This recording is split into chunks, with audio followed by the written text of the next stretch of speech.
Bonjour à tous, bienvenue dans cette vidéo dans laquelle je vais vous présenter et vous donner mon avis sur le fameux RetroTink 5X. Alors il y en a qui diront que ma vidéo elle arrive peut-être un peu tard puisque il y a le modèle au-dessus qui est sorti je crois en décembre 2023 qui s'appelle le RetroTink 4K, mais le problème c'est que j'ai pas les moyens de me le payer et surtout j'ai pas l'opportunité d'en avoir un pour test puisque quoique je vais peut-être demander à quelqu'un un jour de me le prêter, mais bref j'ai peur de craquer aussi pour un appareil aussi cher. Du coup, je me suis rabattu sur le RetroTink 5X. À mon propos, voilà, je tiens à remercier BigCam et Seb Retro qui m'ont un petit peu mis le pied à l'étrier pour obtenir cet appareil, puisque c'est Seb Retro qui l'avait prêté à BigCam pour qu'il fasse ses tests, qui lui a renvoyé après, et c'est Seb Retro qui me l'a vendu. Donc je le remercie parce qu'en plus il m'a fait un tarif assez intéressant. On va rentrer dans la partie tarif un petit peu plus tard dans la vidéo, c'est pas ce qui va compter en priorité. Alors pourquoi j'ai voulu me procurer ce RetroTink 5X en sachant que des upscalers, etc., j'en ai quand même pas mal. Pour rappel, je suis peut-être le français qui a fait le plus de vues sur le GBS Control. Alors je dis pas ça pour me faire mousser, puisque ça a été complètement par hasard, mais je pense que la vidéo référence du GBS Control en France, en francophone en tout cas, c'est la mienne, parce qu'elle a fait 14 000 vues, ce qui est quand même énorme, dans laquelle j'expliquais pas forcément tout dans les meilleurs des détails, donc c'est pas la meilleure vidéo qui existe à son sujet, mais en tout cas je pense que c'est celle qui a été le plus vue. Du coup, je me suis un petit peu collé cette étiquette d'ambassadeur du GBS Control. Il y a eu beaucoup de personnes qui ont commandé le GBS Control suite à cette vidéo. Des gens en commentaire qui ont eu des problèmes, qui ont pu les résoudre grâce à la section des commentaires, donc merci pour votre entraide à chacun, même si j'ai quand même aidé beaucoup de monde. Mais du coup voilà, le GBS Control qui n'est pas obsolète, attention, je commence pas à vous dire maintenant que vous l'avez tous acheté, c'est de la merde, il faut surtout pas acheter ça. Non, le GBS Control ça reste un appareil extrêmement utile, extrêmement pratique, qui est pas cher, mais c'est vrai que il y a quand même des petits défauts que j'ai commencé à remarquer au fur et à mesure de mes utilisations. Alors faut savoir que ça c'est le deuxième GBS Control que j'ai. Le premier il a eu une panne, en fait l'image avait une dominante de couleur rouge magenta. Donc du coup quand j'ai montré le problème au vendeur sur AliExpress, il m'a envoyé un second modèle. Le désavantage vraiment du GBS Control, un des désavantages parce qu'il y en a quand même plusieurs, déjà il n'y a pas d'entrée RCA. L'entrée VGA, moi, elle fonctionne une fois sur deux, donc elle a fonctionné avec la Dreamcast une fois ou deux, je sais plus, le temps que je fasse mes tests, après ça a plus marché. Le fait qu'il y ait deux fois des entrées de la même couleur, ça prêtait à confusion, donc moi j'ai mis du scotch transparent parce qu'ici ça servait à rien. Et le downscaling n'a jamais fonctionné avec les deux modèles que j'ai. Donc en utilisant la sortie Saturn RGB, en fait on peut rentrer en YUV pour passer de l'HDMI par exemple, je vais vous montrer ça aussi tout à l'heure, et sortir sur un CRT. Moi ça n'a jamais marché, voilà, je sais pas pourquoi, peut-être que ça marche que sur les BBM, j'ai pas l'impression que ce soit que pour ça, mais en tout cas moi ça n'a pas marché. Ce qui était aussi embêtant c'est que la prise secteur, elle prend beaucoup de place sur une prise, sur une multiprise, donc ça c'est vrai que c'était pas hyper pratique. Mais surtout la partie réglage logiciel en fait qui se faisait via le smartphone, moi ça m'arrangeait pas du tout. J'ai déjà eu des problèmes de Wi-Fi en plus avec l'autre GBS Control et même des fois avec celui-là ça se déconnectait. Il fallait tout le temps rentrer dans les paramètres avant de jouer. Et j'avais un souci aussi au niveau de l'auto-gain qui se baissait vraiment au minimum à chaque fois que je mettais une nouvelle console. Donc c'était quand même assez embêtant parce qu'il fallait configurer le smartphone. En fait, à chaque fois que je voulais jouer, j'en avais pour 3-4 minutes de réglage. Donc le GBS Control, ça reste un appareil qui est très bien, qui a quand même des petits défauts à l'image, je vais vous le montrer au fur et à mesure. Mais si vraiment vous n'avez pas d'autres alternatives parce que vous n'avez pas l'occasion, vous n'avez pas les moyens, le GBS Control, ça reste très très bien. Ensuite, j'avais le RetroScaler 2X, dont je vous ai fait une vidéo de présentation et de test, qui est un bon appareil, qui en termes de rapport qualité-prix est quand même en dessous du GBS Control, puisque le GBS Control c'est dans les 70 €, 70-80 en fonction des frais de port, de l'alimentation, etc. Et lui, à lui tout seul, il va être entre les 40 et 60 €. Donc je trouvais que pour les 10 € de plus que coûtait le GBS Control, c'était pas forcément la peine de passer par le RetroScaler 2X, même s'il donnait quand même d'assez bons résultats, en sachant qu'il a une entrée S-Vidéo et une entrée RCA, surtout, que n'a pas le GBS Control. Voilà, les autres upscalers, ça vaut pas la peine que je vous les présente, le AV2 HDMI et toutes ces conneries, bon, c'est de la qualité vraiment pas terrible. Et le RetroTink 5X, en fait, il va vraiment synthétiser tout ça. Alors, il n'y a pas d'entrée VGA dessus, mais il y a quand même des alternatives. On a une entrée RGB Péritel, je dis bien Péritel puisque le composite est également compatible. On a une entrée S-Vidéo, une entrée YQV, une sortie HDMI, et cette entrée YQV, elle permet aussi d'utiliser des câbles composites, puisque à la place du câble vert composite, enfin component, on peut brancher le câble jaune composite. Ça fait que sur la Nintendo 64 par exemple, ou la PlayStation, il y a des jeux qui ont besoin du composite, ça va être l'idéal. Et du coup, le RetroTink 5X va avoir d'autres avantages par rapport au GBS Control, surtout grâce à ceci, la petite télécommande, alors qui est pas pratique du tout, parce qu'il y a des boutons dessus, genre volume et tout, qui ne servent absolument à rien, parce qu'on peut pas régler le volume.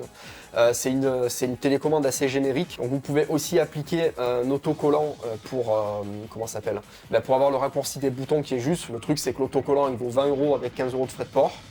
Voilà. Et chose importante aussi au niveau du RetroTink, c'est au niveau de l'alimentation, puisqu'il va suffire d'un câble USB relié au téléviseur. Donc ça, vraiment pour le côté pratique, c'est ce qu'il y a de mieux en vérité, puisque on a juste à brancher le RetroTink dans la télé, et on n'a pas à s'occuper des prises de courant et tout, donc ça fait vraiment partie des gros avantages du RetroTink par rapport au GBS Control. Et surtout, au niveau des menus, la navigation dans les menus, elle est claire, elle est simple, il n'y a pas besoin de smartphone, de se connecter à Internet et compagnie.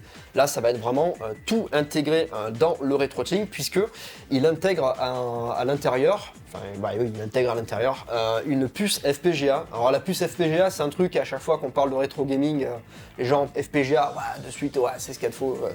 Voilà.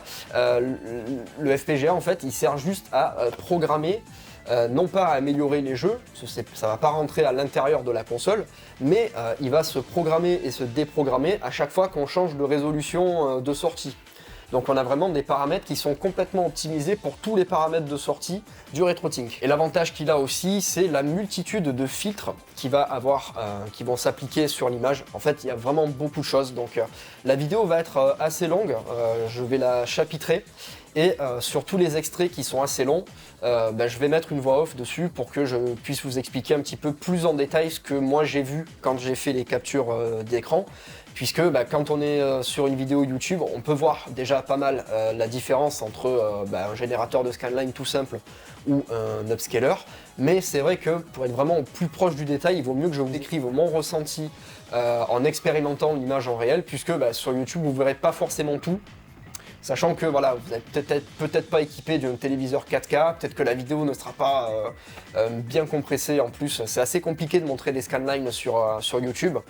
Ce que je peux vous conseiller de faire, moi, c'est d'utiliser une tablette ou un smartphone et d'utiliser la fonction de zoom pour que vous puissiez vraiment zoomer sur les skylines. Moi, c'est ce qui m'a semblé être la meilleure expérience visuelle sur les captures d'écran du RetroTink, puisque vous avez la possibilité de vraiment zoomer en détail sur l'image, chose que vous ne pouvez pas faire si vous êtes sur un téléviseur. Même en rapprochant votre tête de la télé, ça ne marchera pas comme ça. Donc voilà, j'ai filmé beaucoup de choses avec mon boîtier de capture Elgato qui fait 1440p.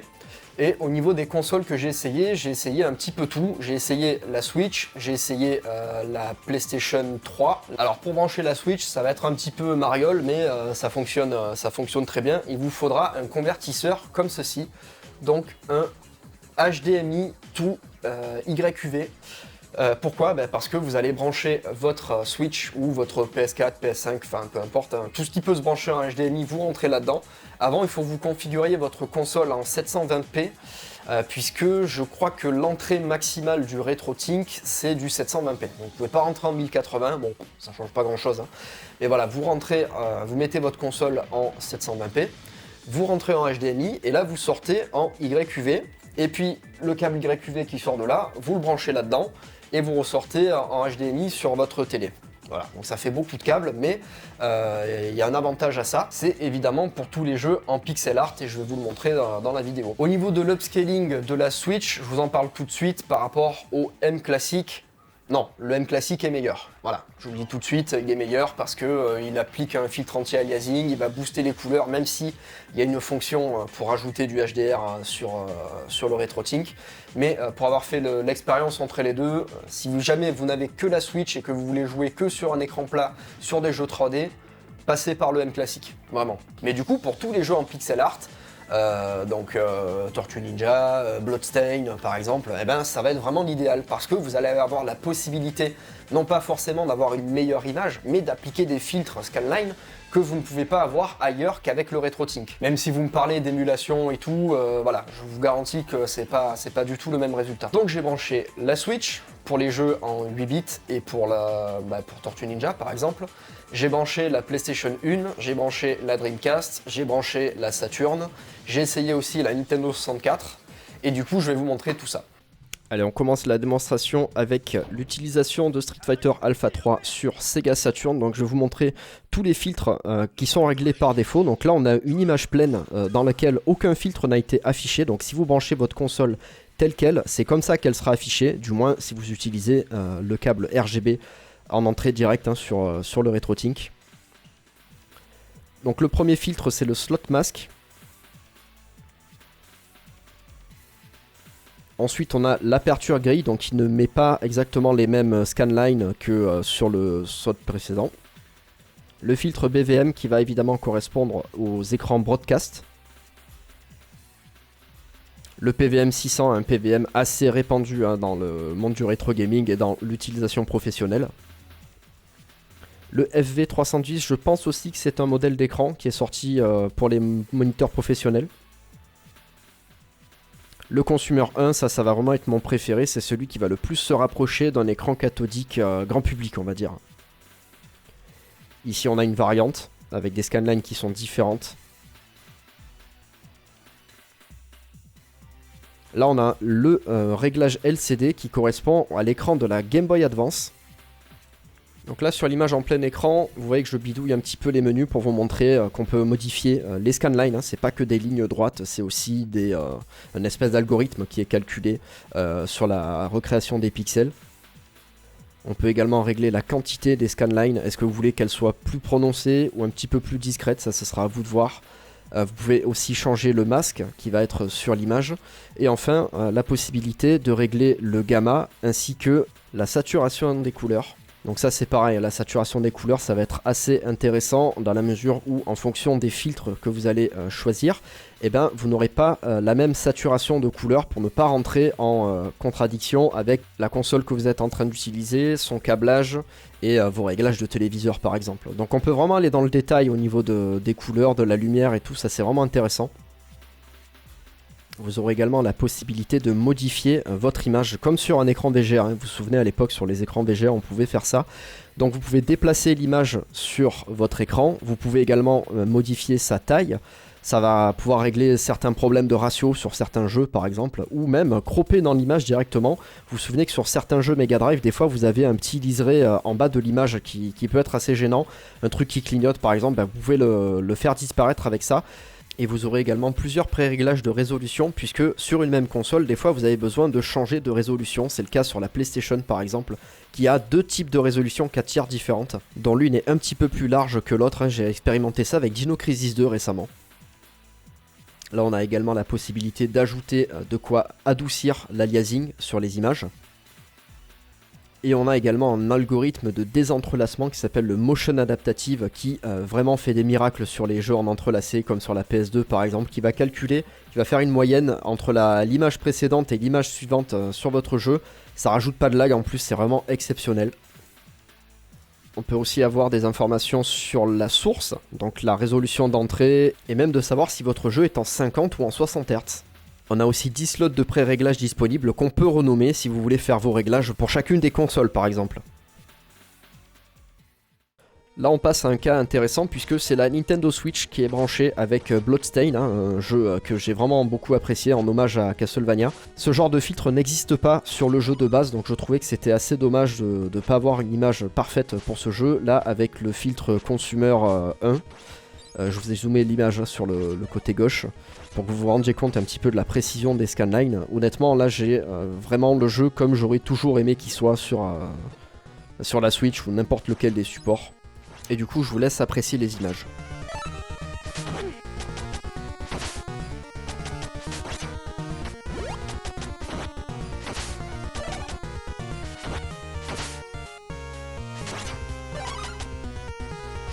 On passe maintenant à la génération 16 bits avec Shinobi 3 sur la Mega Drive 2 que j'ai branché en RCA sur le RetroTink.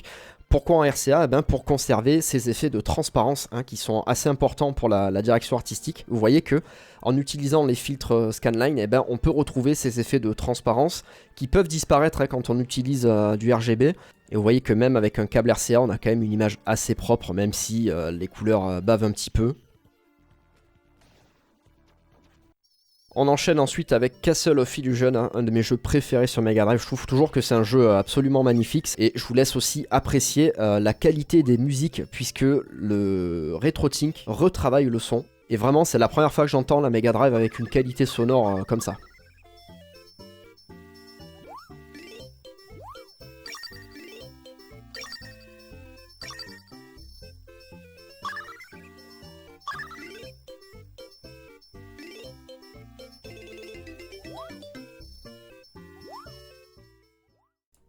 On enchaîne avec la Super Nintendo et un des jeux les plus importants de cette console et du jeu vidéo en général, Super Metroid. Donc là au niveau de l'image, si vous regardez un petit peu dans les détails, vous allez voir qu'il y a quand même quelques petits parasites sur l'image puisque j'utilise ma Super Nintendo japonaise et que je ne possède pas ni un câble RGB de très grande qualité, ni une alimentation officielle. Donc tout ça, ça va créer un petit peu des parasites et malheureusement, on les voit sur l'image. Et là vous vous dites mais pourquoi est-ce qu'ils s'amusent à faire des wall jumps comme ça? Eh bien parce qu'il faut savoir que sur Metroid, enfin sur Super Metroid, les wall jumps sont assez compliqués à faire si vous avez de l'input lag. Et personnellement quand j'ai fait Super Metroid sur la console virtuelle de la Switch, eh ben j'arrivais pas à faire les wall jumps à cause de l'input lag, parce que manette sans fil, parce que émulation. Et là vous voyez que j'ai eu aucun mal à faire les wall jumps. Donc ça vraiment c'est la preuve que le RetroTink n'ajoute pas d'input lag, ou en tout cas le peu d'input lag qui pourrait potentiellement être ajouté n'est pas suffisant pour arriver à me faire n'importe quoi sur le jeu. Donc ça c'est une preuve quand même que ça marche vraiment bien.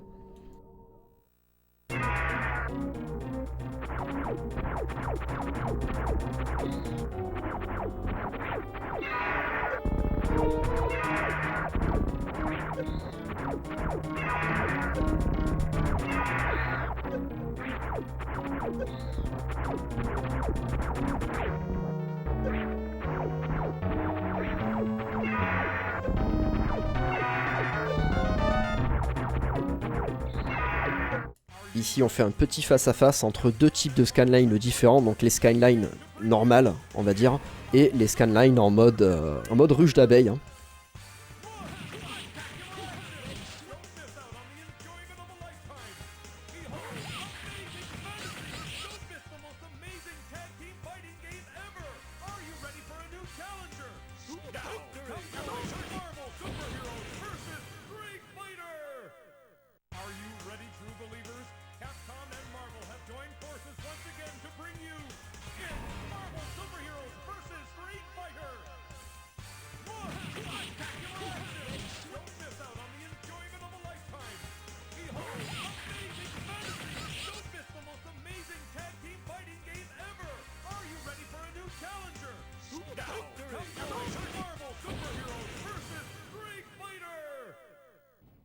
Alors, je vous ai refait une petite capture avec pas mal de changements au niveau des scanlines pour vous montrer un petit peu ce que ça rend sur un jeu 32 bits, hein, puisque c'est pas un jeu Super Nintendo. Là, on est encore une fois sur la Saturn qui propose vraiment une 2D exceptionnelle. Hein.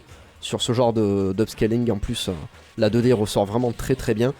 Et avec tous ces filtres scanline, on a vraiment l'impression de se retrouver devant une borne Astro City par exemple, là, qui a une image assez bonne.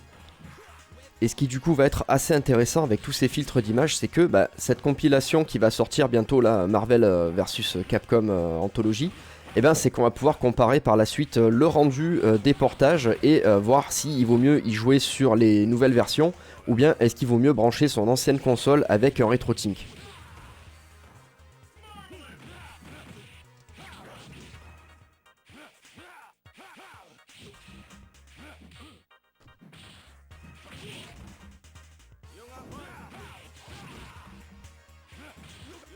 On enchaîne avec la PlayStation et Tekken 3, branchés alors non pas en RGB mais bel et bien en RCA, hein, donc la plus mauvaise qualité de câble sur la PlayStation. Et vous voyez que ça rend quand même pas mal hein, avec le RCA. En sachant que le RCA, même si la plupart des rétro gamers cherchent la qualité et vont chercher le RGB au niveau du câblage, le RCA c'est quand même le câble qui était fourni avec la console de base. Donc la plupart des gens qui ont une PlayStation chez eux, bah évidemment ils ont le câble RCA.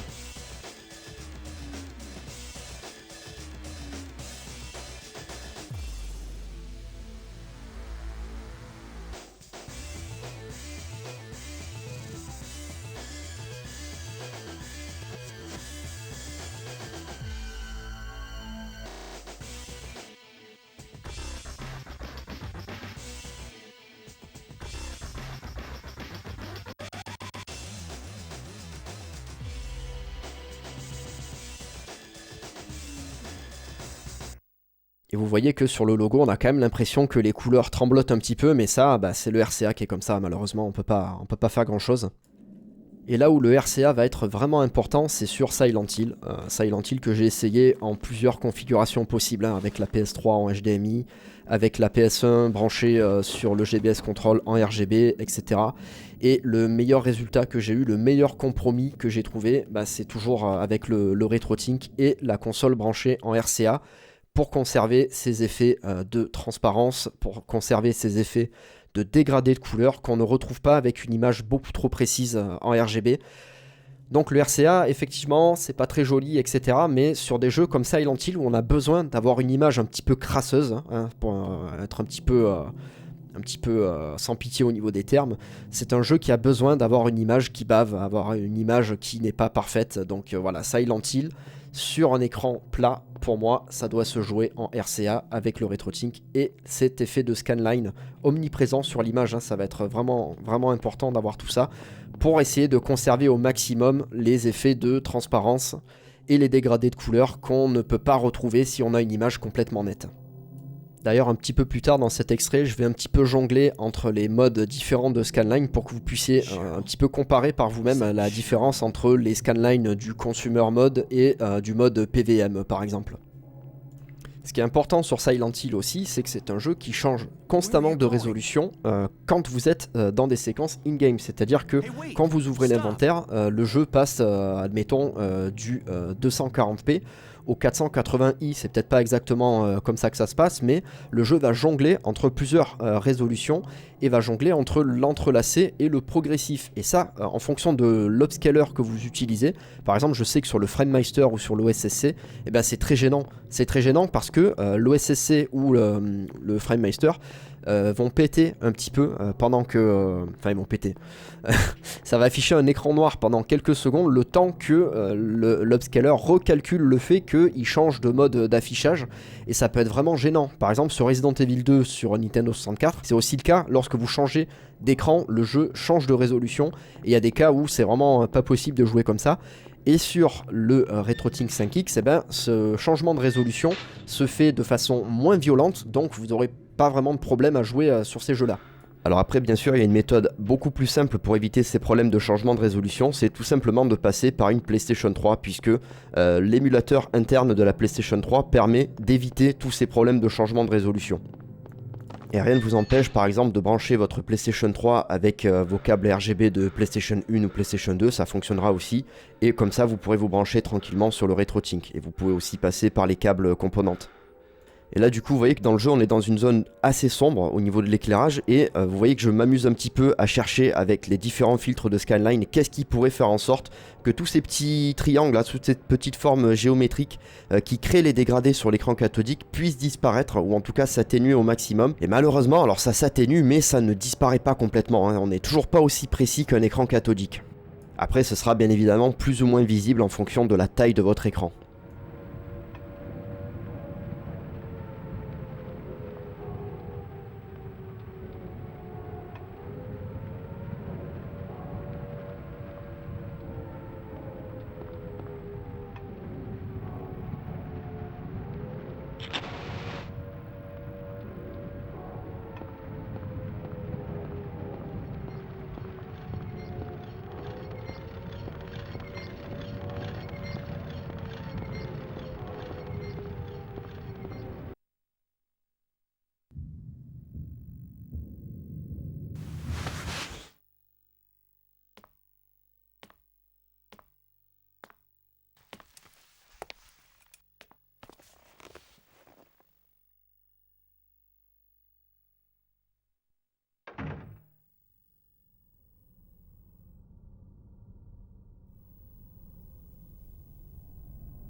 Voilà, donc on est enfin sur Resident Evil 2 version Nintendo 64 avec l'expansion pack qui va doubler la RAM de la console et qui va faire en sorte malheureusement que la résolution change entre les écrans et même quand on passe dans l'inventaire. Donc ça va se voir à l'image, hein. Vous verrez que le ratio de l'image n'est pas tout à fait identique.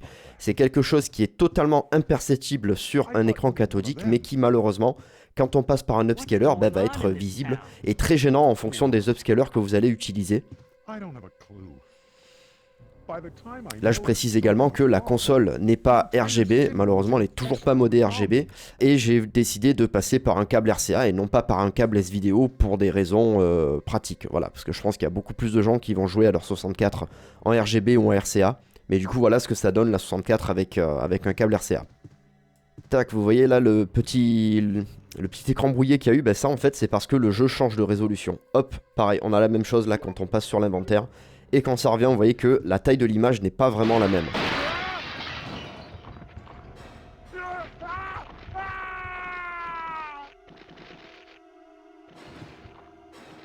Voilà, et pour ce qui est du son, alors le RetroTink retravaille un petit peu le son, il l'améliore vraiment, on voit la différence, mais Resident Evil 2 sur Nintendo 64 a tellement été compressé dans tous les sens pour rentrer dans une cartouche que du coup le son est dégradé par rapport à la version PlayStation et malheureusement ça permet pas de rétablir le son comme sur la version originale.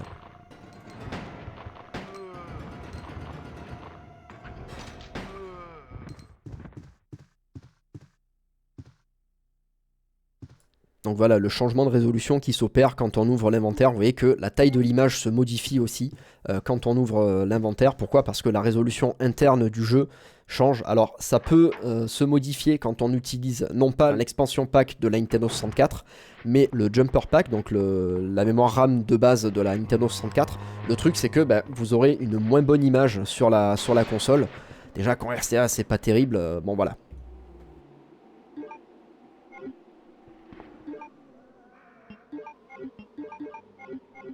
Voilà, et du coup je voulais pas être méchant avec la Nintendo 64, mais pour faire la comparaison avec la Dreamcast, j'ai lancé Resident Evil 3. Donc Resident Evil 3 version Dreamcast en 60 Hz. Et au niveau du câblage, on n'est pas en VGA, on est en RGB, avec un vieux câble RGB que j'ai retrouvé chez moi. L'image est absolument impressionnante sur la Dreamcast. Ce qui va être aussi intéressant dans cet extrait, c'est que je n'utilise pas pour l'instant le filtre de désentrelacement. Donc vous voyez que l'image tremblote un petit peu et vous allez voir lorsque je change de filtre de désentrelacement et que je passe sur le motion adaptative, vous verrez que l'image ne tremble absolument plus. Et au niveau du confort visuel, c'est le jour et la nuit.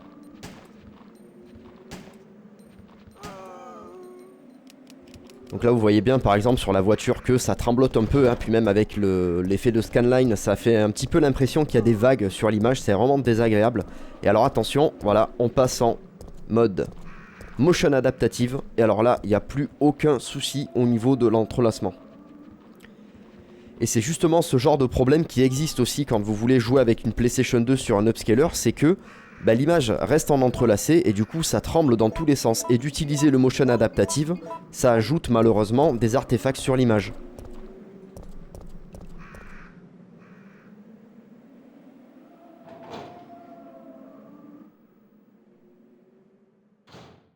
Ici on est sur Soul River en 1440p HDR.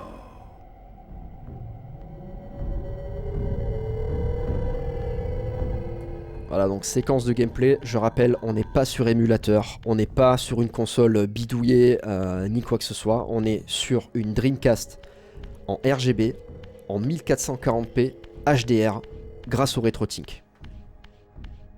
Ces portes te permettent en un pas de franchir 1000 lieues. Au passage, on peut rappeler que la téléportation dans Soul River, ça fonctionnait instantanément et sans avoir besoin du moindre SSD ou tous ces artifices.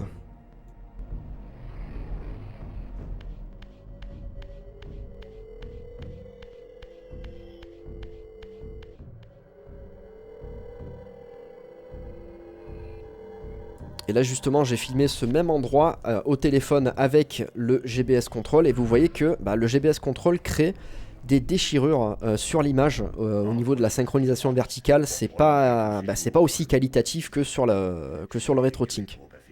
Et les petits points bleus, c'est justement ces petits artefacts qui sont créés par le Motion Adaptative. Et là du coup voilà, entre le GBS Control et le RetroTink, vous voyez bien que sur le GBS, malheureusement, il y a des déchirures à l'image, ce qui n'est pas le cas du RetroTink. Alors là c'est vraiment de l'extase, c'est Soul Calibur sur Dreamcast en RGB 1440p HDR.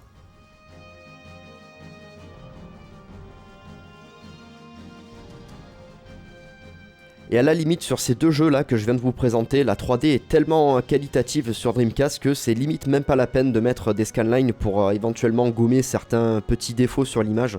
Là c'est vraiment nickel de chez nickel. Mais du coup voilà, pour donner un petit côté rendu arcade sur Soul Calibur, eh ben, j'ai décidé de vous capturer ces images avec des scanlines.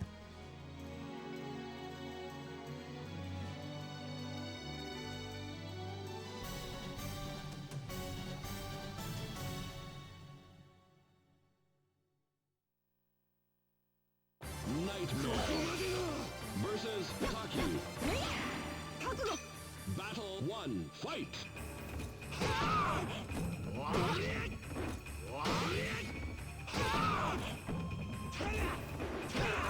Out of the ring! This victory strengthened the soul of Nightmare. On enchaîne avec bien évidemment Silent Hill 2 qui permet toujours de faire un bon benchmark pour la qualité d'image sur la PS2 parce que c'est un jeu qui est assez particulier au niveau de son rendu graphique. Ici je suis en RGB et non pas en composante pour des raisons pratiques. Voilà, moi ça m'arrange plus d'avoir mes consoles branchées sur ma multiprise Bandbridge. Mais c'est vrai que j'aurais pu capturer ça avec le composante, voilà. Et ce qui est assez marrant dans cette séquence de gameplay justement, c'est que ça fait partie des images qui ont été montrées dans les trailers, les récents trailers du remake. Donc voilà, ça vous permettra un petit peu de comparer avec le rendu graphique du remake, même si bon, ça n'a pas trop lieu d'être, mais pour ceux qui connaissent pas Silent Hill 2, ça vous donnera un petit élément de comparaison. D'ailleurs, vous pouvez retrouver une analyse de ce fameux trailer sur la chaîne.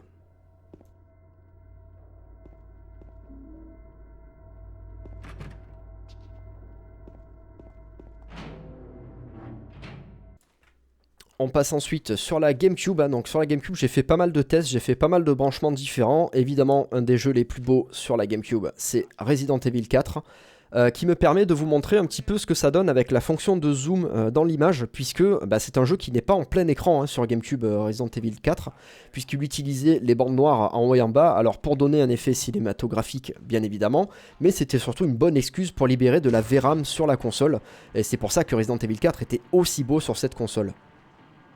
A savoir aussi que la GameCube de base en RGB sur le GBS Control ne passait pas, je sais pas pourquoi, donc là vous voyez que sur la console on n'a aucun problème avec le RetroTink. Donc je l'ai essayé en RGB et j'ai également essayé de brancher le GC Plug qui me permet d'avoir une sortie en HDMI avec une qualité similaire au câblage composante. Et du coup en utilisant mon convertisseur HDMI vers composante et du composante vers le RetroTink, j'ai pu avoir une qualité quand même assez impressionnante sur la GameCube. A préciser aussi que là le jeu tourne en 60 Hz, on a le choix sur la GameCube de faire tourner le jeu en 60 Hz quand on joue à la version européenne, mais là vu que c'est la version japonaise c'est mode 60 Hz obligatoire, et du coup j'ai également forcé le 480p avec l'utilitaire Swiss sur la GameCube, donc qui permet d'avoir une meilleure résolution d'image et le balayage en progressif forcé.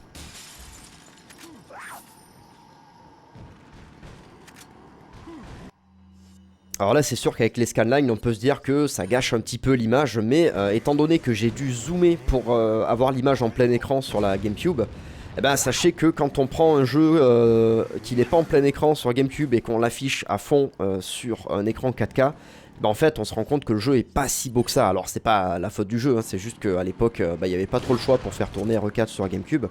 Mais si vous voulez jouer à RE4, honnêtement préférez la version Wii. Qui va être un petit peu plus fine, voire carrément même la version PlayStation 4. Là l'idéal c'est vraiment de jouer avec la manette GameCube, mais autrement ça n'a pas trop d'intérêt d'acheter le RetroTink pour Resident Evil 4. De toute façon de manière globale ça va faire partie du débat aussi. Est-ce que vous préférez jouer avec votre matériel original, ou est-ce que votre jeu préféré n'existe pas déjà en version remasterisée, version HD? Ça voilà, ça va faire partie des petites réflexions que vous aurez à faire lors de l'achat du RetroTink. Là en l'état, les scanlines font bien cache-misère, et vous savez que Resident Evil 4 c'est vraiment mon jeu préféré de tous les temps. mais j'ai pas trop d'intérêt de jouer à la version GameCube du jeu pour avoir cette qualité d'image. C'est un petit peu bête, faut quand même avouer.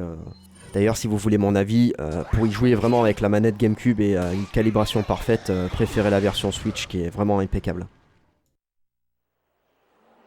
A noter également que j'ai forcé le widescreen avec l'option qui est proposée dans Swiss, qui permet d'afficher les jeux en widescreen même s'ils ne sont pas prévus pour être en widescreen, donc en 16 neuvième. C'est pour ça qu'il y aura potentiellement quelques petits défauts sur l'image, ce sera à cause de ça.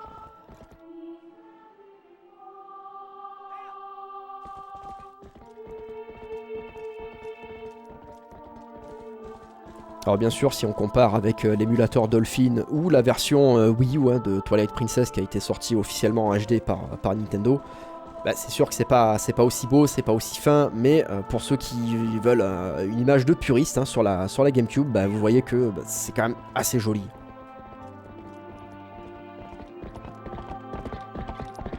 Voilà, vous voyez que c'est quand même assez joli, hein. On est sur un jeu GameCube qui est sorti en fin 2006, il me semble que c'est ça, en même temps que la Wii. Bon, voilà, ça force quand même le respect. Je vous laisse une séquence de gameplay assez longue dans laquelle je vais un petit peu jongler avec les réglages pendant la séquence. Vous allez voir que je vais changer de scanline et surtout ça vous permettra de voir un petit peu ce que ça donne sur un jeu dans lequel on force le widescreen. Vous voyez que c'est quand même pas mal.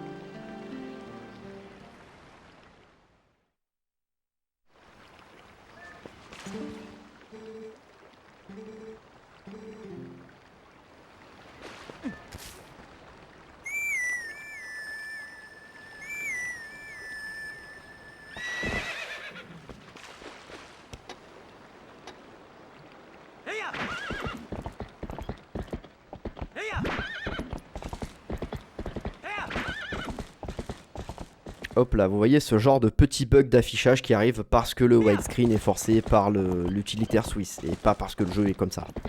D'ailleurs au niveau de l'interface, vous voyez que les graphismes recouvrent tout l'écran, mais que au niveau des inscriptions, des boutons, etc. qui sont affichés sur l'image, on a le ratio qui n'est pas respecté. Voilà pourquoi il est quand même préférable de passer sur la version HD sur la Wii U pour Twilight Princess.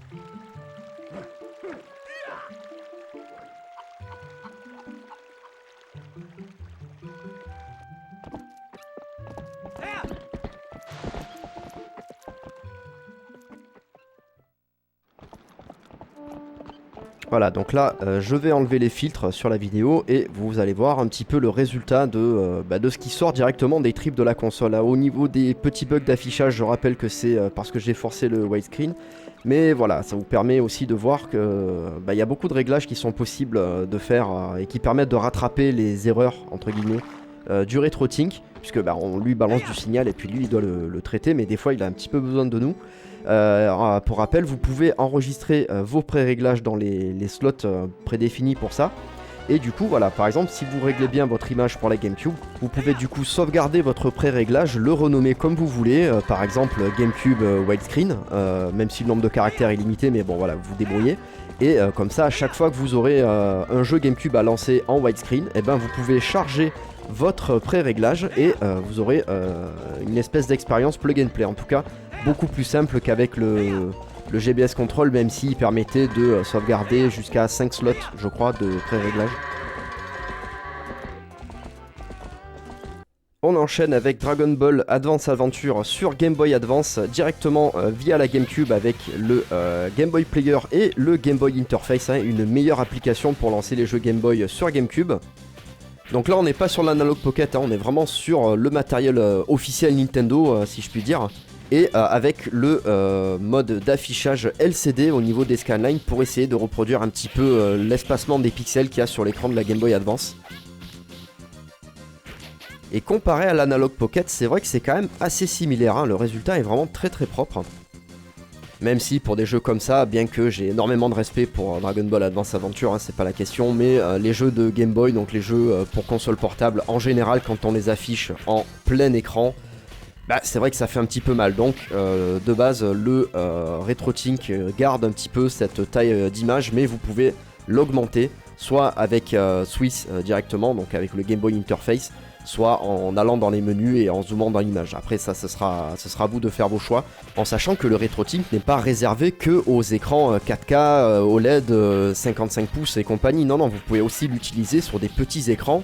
Après, ce sera à vous de voir un petit peu ce que vous voulez en faire, mais comme le générateur de scanline, ça peut vraiment s'utiliser sur des petits moniteurs, et du coup, vous pouvez avoir vraiment une très très belle image sur des tout petits écrans. Admettons que vous n'ayez pas trop de place chez vous pour avoir un moniteur cathodique, hein, ce qui peut vraiment être le cas, et bien vous pouvez récupérer un petit écran PC de 20-22 pouces par exemple, et y coller le RetroTink. Alors ça fait quand même beaucoup d'argent pour un petit écran, mais sachez que ça peut quand même faire l'affaire. Si jamais vous en avez un sous la main, pourquoi pas.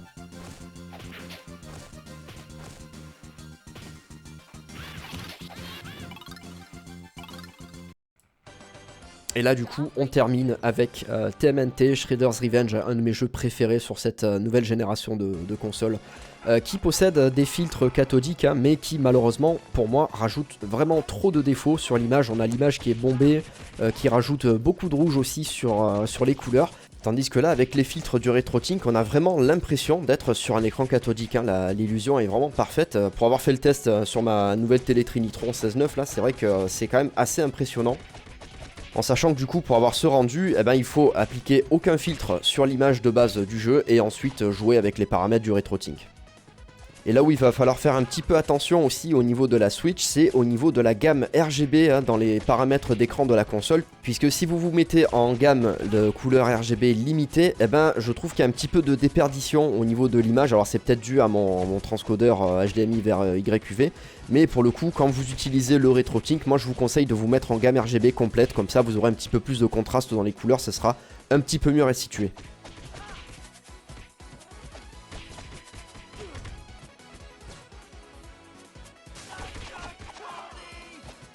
Voilà du coup au niveau de la démonstration visuelle du RetroTink 5X, il y a quand même des consoles que j'ai pas essayé. Alors j'ai pas testé la PS5 parce que j'aurais pu m'amuser à downscaler la PS5 pour ajouter des scanlines dessus. J'ai pas essayé la Xbox Series, j'ai pas testé la 360 non plus qui est nativement compatible avec le component. Et pour la PlayStation 3 j'ai essayé la rétrocompatibilité des jeux PlayStation 1, puisque sur la PlayStation 3 on a la possibilité d'appliquer des filtres anti-aliasing. C'est un bien grand mot en fait, ça va flouter l'image pour éviter d'ajouter un effet d'escalier, d'aliasing, une image trop nette sur les jeux de PlayStation 1. De ce que j'ai essayé, il vaut mieux passer par une PS2 ou une PS1 parce que je crois que la résolution de sortie n'est pas exactement la même. J'avais testé sur mon cathodique entre une PS3 branchée en RCA et une PS1 en RCA. Non, c'était les deux avec le même câble, pardon. Le truc c'est que la PlayStation 3 branchée en RGB, elle diffuse du 480 entrelacé et la PlayStation diffuse du 240 progressif. Et le progressif c'est beaucoup plus agréable à l'œil même s'il y a moins de lignes affichées à l'image. Voilà. Donc j'ai essayé Dino Crisis 2 sur la PlayStation 3 en composante et le résultat était moins bon que sur une PlayStation normale. Voilà. Alors, maintenant, la partie un petit peu grincement de dents à propos du RetroTink 5X, ça va être au niveau du prix et de la disponibilité. C'est vrai que ça va pas être facile d'en acquérir un. Moi, la chance que j'ai eue, c'est que, comme à chaque fois que j'ai besoin d'un truc un peu rétro gaming, je prends mon téléphone, j'embête Biggie, qui, je sais pas, il doit avoir il doit avoir de l'urticaire à chaque fois qu'il voit mon nom sur son téléphone. À chaque fois que j'ai besoin d'un truc, je l'embête. Et je lui ai dit, voilà, écoute, là j'aimerais acheter le RetroTink, est-ce que t'as pas une idée de bon plan et tout ça pour le commander? Parce que je sais que à une époque, il y a le site Castlemania Games qui est basé en Irlande, je crois, donc proche de l'Europe, qui avait un stock de RetroTink et du coup ça permettait de se le faire livrer sans payer la douane, la TVA, le truc, le machin. Donc moi je pensais que j'allais pouvoir commander sur ce site-là. Donc j'ai demandé à Bigcam et il m'a dit écoute, il y a Seb Retro, contacte-le sur Facebook, il est en train d'en vendre un, je crois. Donc vu qu'il lui avait prêté, du coup c'est Biggie qui me l'a configuré, ça c'est cool. Du coup, j'ai demandé à Seb, je lui ai dit est-ce qu'il est dispo? Il m'a dit écoute, il y a quelqu'un qui doit me l'acheter depuis 2 mois et le truc il est toujours là. Moi je lui ai dit écoute, tu me dis un prix, une date d'expédition et je paye direct. Voilà, et du coup il me l'a vendu 300 euros. 300 euros, ce qui est quand même une somme, même si ça m'a fait esquiver les frais d'importation, les frais de douane, etc.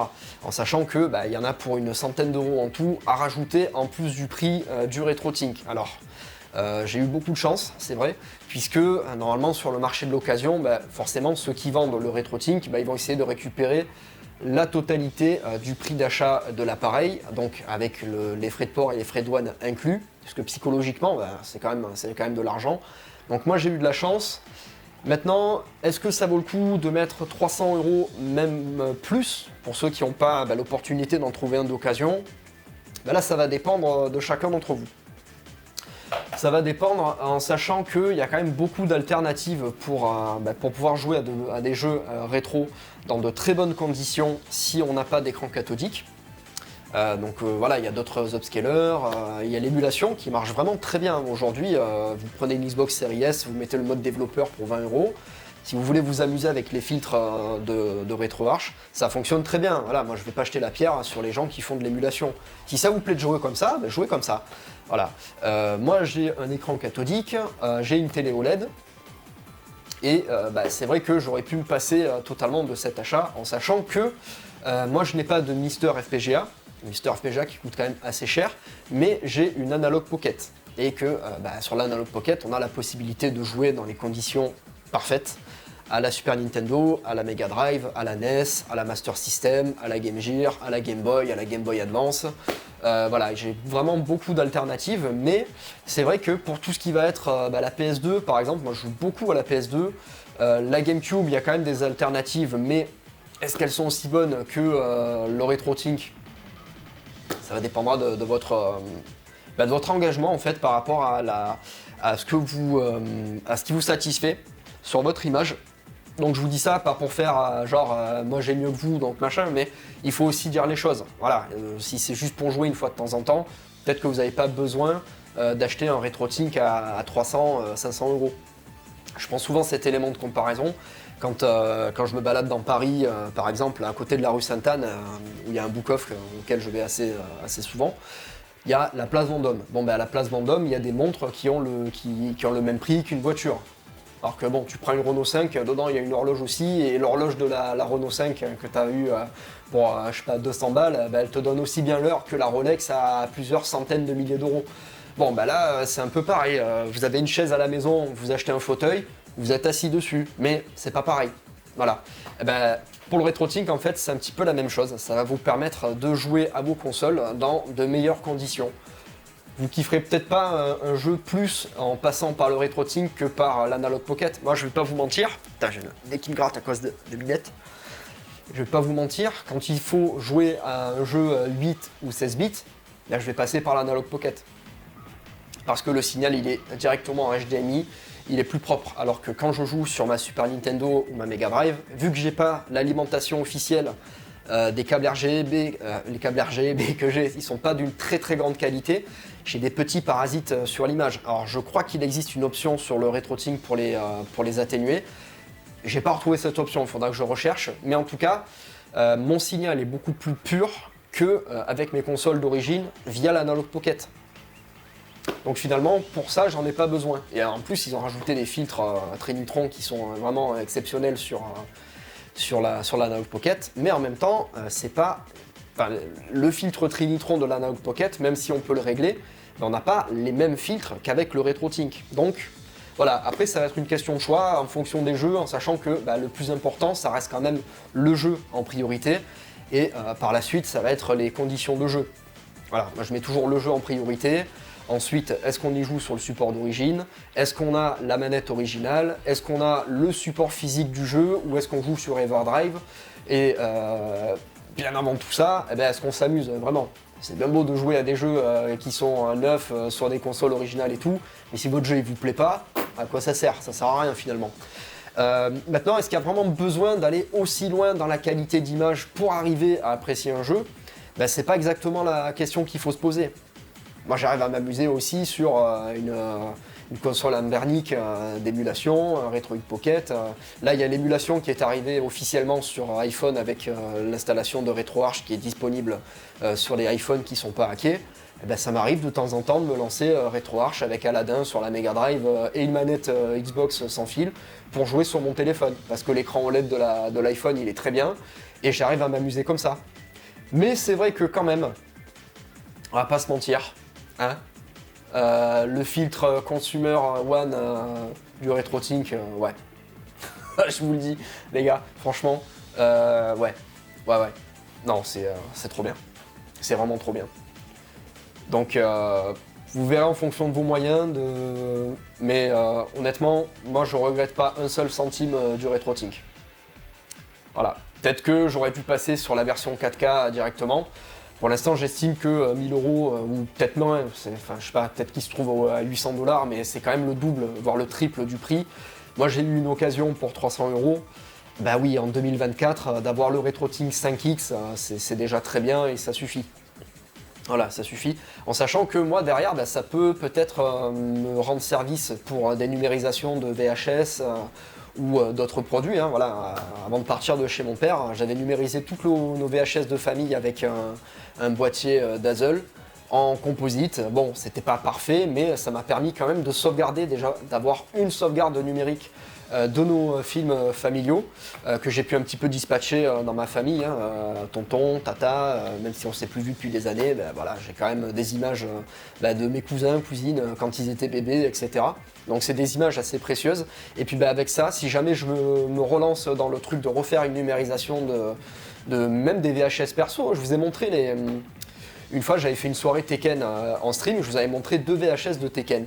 Et ben, si j'ai envie de les numériser, ben, avec ça, j'aurai une meilleure image que si je rentrais directement en composite dans mon Dazzle. Voilà, donc il y a aussi que moi, dans ma partie, le fait aussi que je travaille dans la vidéo, ben, ça, comment ça s'appelle ? Ben, ça me justifie un petit peu le côté, je suis suffisamment passionné par la vidéo et par mon métier pour avoir des appareils qui sont coûteux comme ça. Allez reprocher à un fan de guitare qui n'est pas guitariste professionnel d'acheter un ampli de guitare à 1000 €. Ça existe, hein. Ça existe, il y a des tonnes de gens qui font de la musique, qui ne gagnent pas un centime avec, mais dans leur kiff, ils ont envie d'avoir une belle guitare à 1000, 1500, 2000 €, des amplis pas possibles, de payer un local de répétition tous les mois. C'est comme ça, voilà. Donc ne critiquez pas les gens qui sont prêts à mettre de l'argent dans leurs jeux vidéo, dans leur hardware, parce que on peut faire tout ça gratuit avec de l'émulation. Chacun son délire, voilà. Conclusion, merci d'avoir regardé cette vidéo, j'espère qu'elle vous aura plu, qu'elle a été instructive et que voilà, ce que je vous ai raconté, ça va un petit peu aider certains à cogiter, alors pas forcément pour changer d'avis, mais c'est toujours bien d'avoir des arguments face à certains problèmes qu'on peut se poser. Hein. Moi j'ai longtemps eu des phases de remise en question par rapport à ma collection, par rapport à tous les jeux que j'ai à la maison, à toutes les consoles, alors que voilà, l'émulation c'est gratuit, mais il y a un truc qui fait que c'est pas pareil hein, de jouer avec un upscaler et de jouer sur un cathodique, de jouer avec des vrais jeux, et de jouer avec un Everdrive, de jouer avec la vraie manette, mais avec une manette Bluetooth.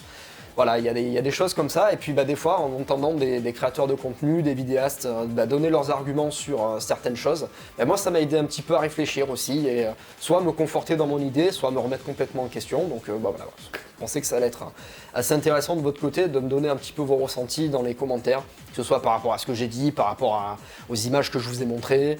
Peut-être que vous serez convaincu que l'émulation c'est mieux. Voilà, il y en a souvent qui me disent non, en fait, tu joues sur émulateur, c'est beaucoup mieux, c'est moins cher. Ouais, mais c'est quand même pas pareil parce que moi j'estime qu'il y a toujours du retard dans l'audio, il y a toujours du retard dans les inputs, et quand on a un appareil comme le RetroTink, on a l'impression d'avoir la même qualité que sur émulateur, sauf qu'on n'a pas tous les inconvénients des émulateurs et on n'a pas toutes les qualités de l'émulation non plus, puisqu'on ne peut pas faire de save state, on ne peut pas forcer l'image en widescreen par exemple sur certains émulateurs. Voilà, bon, on a quand même l'espace des commentaires qui fait office d'espace de réflexion et non pas de dispute. Voilà, arrêtez de vous disputer dans les commentaires, de vous lancer des pics. Hein. Voilà, personne n'a la vérité absolue, on est là pour réfléchir et pour avancer ensemble, en tout cas c'est ce que j'espère.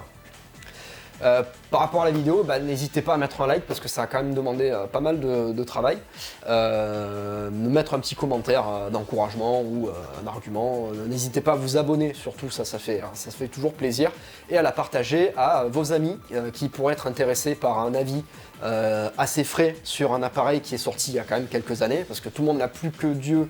Alors Dieu, pour le RetroTink 4K, mais il ne faut pas oublier que le RetroTink 5X et même le 2X continuent d'exister, continuent d'être utilisés et d'être mis à jour parfois. Alors là, ça fait un moment qu'il n'y a pas eu de mise à jour sur le 5X, mais voilà, c'est un appareil qui n'est pas mort, qui fait encore des ventes sur le site de Mike Shi, etc. Donc merci d'avoir regardé cette vidéo et je vous dis à bientôt.